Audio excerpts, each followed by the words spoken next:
The conference room at Nexus Biotech felt unnervingly cramped that morning. Perhaps it was the palpable tension hanging in the air, or maybe just the burden of knowing what was about to unfold. I sat in my usual spot, observing my brother Michael strut around as if he already owned the place.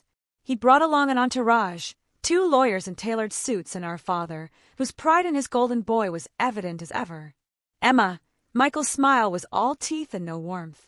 "Thanks for gathering everyone on such short notice," I said softly, my gaze flickering to the puzzled expressions of the board members. These were people who believed in my vision 5 years ago when Nexus was nothing more than sketches scrawled on coffee-stained napkins.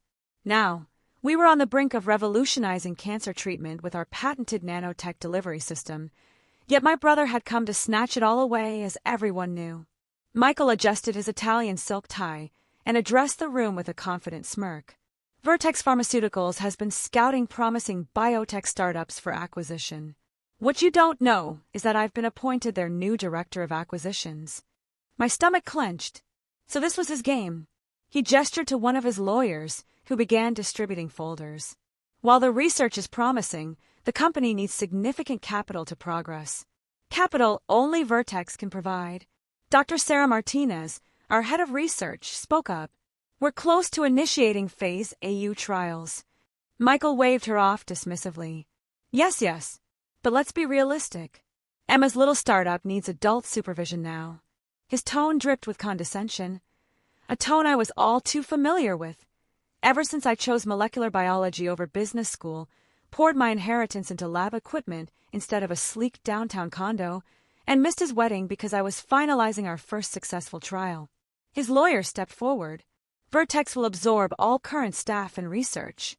Emma will be offered a consulting position, of course."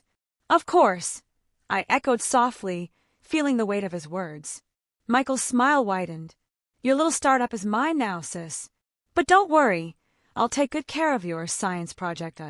The lawyer flung open the ownership documents, and silence fell as they began reviewing the papers. Then, something shifted. The room's quiet deepened. Michael's smile faltered. "There must be some mistake, right?" I finally spoke, breaking the silence. His lawyer shuffled through the papers, frantically. "All patents are registered to Emma Thorne personally." "No, they're filed with the patent office, not Nexus Biotech." A ripple of whispers spread through the room. Michael's face flushed red. "That's impossible. The company licenses those patents from me." I stepped forward, smooth and steady. "A detail you might have overlooked if you'd done proper due diligence instead of assuming your naive sister was incapable of protecting herself. Every breakthrough, every innovation, and every piece of intellectual property that makes our delivery system revolutionary belongs to me. The agreements were filed 3 years ago with the patent office." Our father looked at me, his face suddenly older, uncertain. "Did you know about this?" I met his gaze calmly. "I never checked. You said you reviewed everything." He looked away. "I reviewed what I wanted to see." I took a breath, then continued. "While you were both busy underestimating me, I was busy building safeguards." I turned to the board. "Given this attempted hostile takeover, I move to suspend this meeting. We'll reconvene once our legal team has reviewed Mr. Thorne's claims." The board members quickly gathered their things, experiencing enough corporate theatrics to recognize when to make their exit. Michael's voice cracked. "You can't do this. Vertex has already announced the acquisition." I finally smiled, a real smile this time. "Actually, I can, and I did. But perhaps you should explain to Vertex how you failed to verify patent ownership before trying to seize control of a billion-dollar technology." I approached the door, then paused. "And Michael, about that consulting position you so generously offered me, I decline." His expensive briefcase hit the floor with a thud as I walked out into the hallway. My phone buzzed. A message from Dr. Martinez. That was magnificent. I responded, "But what now?" "Now," she replied. "Now we show them exactly what they tried to steal." Because while Michael played corporate games, I'd been changing the world. And I was just getting started. I entered my private lab, the true heart of Nexus Biotech, where I had spent countless nights perfecting the technology they thought they could simply take. The main screen displayed our latest trial results, glowing with promise, a breakthrough that could revolutionize cancer treatment. My phone buzzed again. This time, a call from Dad. I let it go to voicemail. They'd had years to listen and understand what I was building. Now, they could wait while I finished what I'd started. Sometimes, the quietest person in the room isn't silent because they have nothing to say. They're silent because they're too busy changing the world. And I had a world to change. The next morning, Vertex's stock plummeted by 15%. Headlines screamed about the failed acquisition and undisclosed patent issues.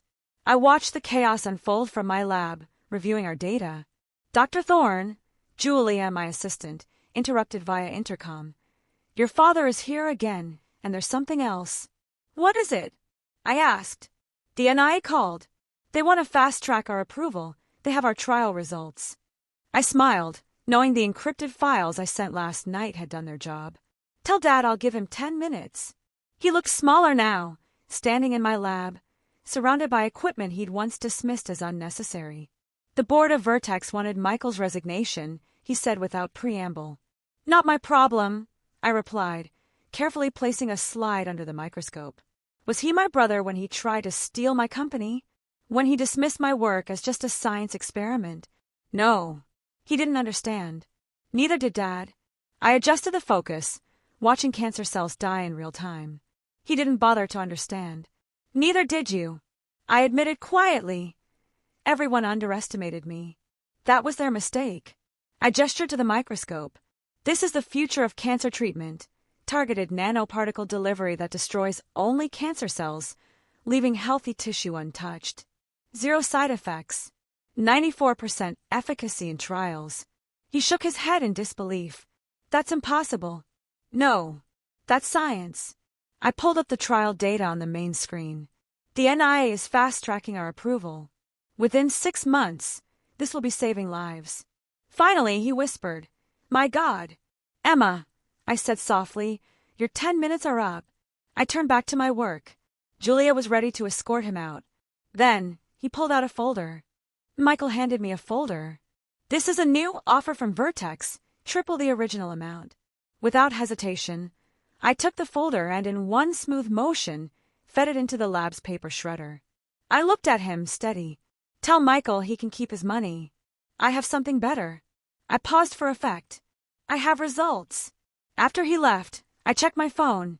3 missed calls from Michael, 2 from Mom, and a text from Dr. Martinez. Big pharma vulture circling. 5 acquisition offers this morning. I typed back, deliberately declining each one. We're staying independent. Because independence had always been what I fought for, the freedom to pursue my research my way, without corporate interference or family politics. The phone rang again. An unknown number. I answered. The voice on the line was familiar. Dr. Thorne, this is Dr. Sandra Collins from the NIH Review Board. We've examined your trial data. It's revolutionary. Thank you, I replied, watching the microscope screen where cancer cells were systematically being destroyed by our nanoparticles. That would be acceptable. She hesitated. There's more. The Nobel Committee has requested your complete research documentation. I sat down slowly. The Nobel Prize. Ultimate validation. I'll have everything sent over today, I said. After hanging up, I stepped to the window of my lab, gazing out at the Vertex building, the one where Michael was probably clearing out his office. In the reflection, I saw myself, not the quiet, underestimated sister anymore, but Dr. Emma Thorne, a revolutionary scientist. My phone buzzed again. A text from Michael, You've ruined me. Happy now. I responded simply, I didn't ruin you. Your arrogance did that. But don't worry, when we cure cancer, I'll make sure you get a discount. Success isn't about proving others wrong, it's about proving yourself right. And I was about to do something that could change the world. 6 months later, I stood at the podium during a press conference at the National Institutes of Health. Cameras flashed wildly as I announced the FDA's approval of our treatment. Behind me, a screen displayed real-time images of our nanoparticles destroying cancer cells, a visual testament to our breakthrough. This isn't just a treatment, I declared. This is a revolution in oncology, and it's only the beginning. Questions came rapid fire. Dr. Thorne, how does it feel to be the youngest scientist nominated for the Nobel Prize in Medicine? Will Nexus Biotech remain independent? Any comment on Vertex's recent bankruptcy filing? I handled each calmly, just as I had done countless times in my lab. But one question made me pause. Dr. Thorne, your brother Michael Thorne recently claimed this technology was stolen from him. Any comment? A slight smile played on my lips. The patent office records speak for themselves. Now, if you'll excuse me. I turned to leave. Back in my office, Dr. Martinez was waiting with the latest data. The survival rate is holding steady at 96%. Unprecedented, I said, reviewing the results. Start preparing the documentation for our next project. She hesitated.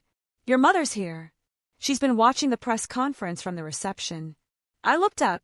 Send her in. Mom hadn't changed much. Still elegant, still composed.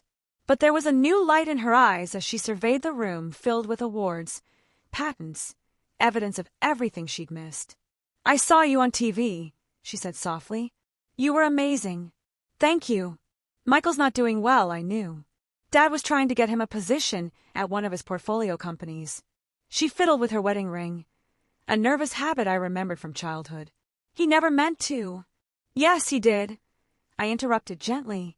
He meant to take everything I built because he never believed I could create something worthwhile. You all did. We were wrong. She reached into her bag and pulled out a faded photograph. It was me at age 7, wearing oversized safety goggles, conducting my first chemistry experiment. You've always been different, she said softly. Quiet, thoughtful. We should have seen it.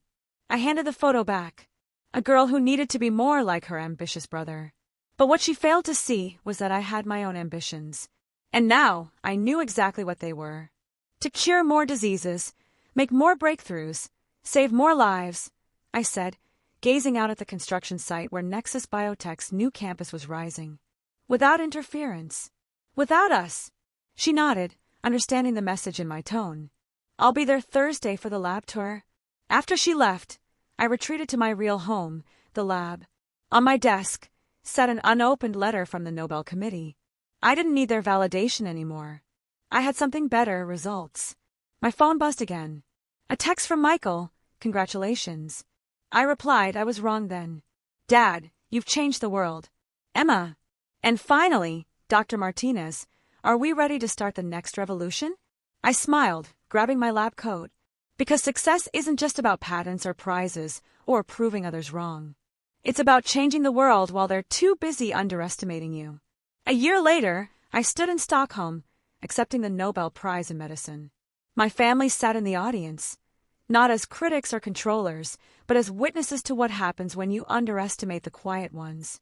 During my acceptance speech, I didn't mention the family drama or the attempted takeover. I spoke about the patients, thousands now living cancer-free because of our treatment.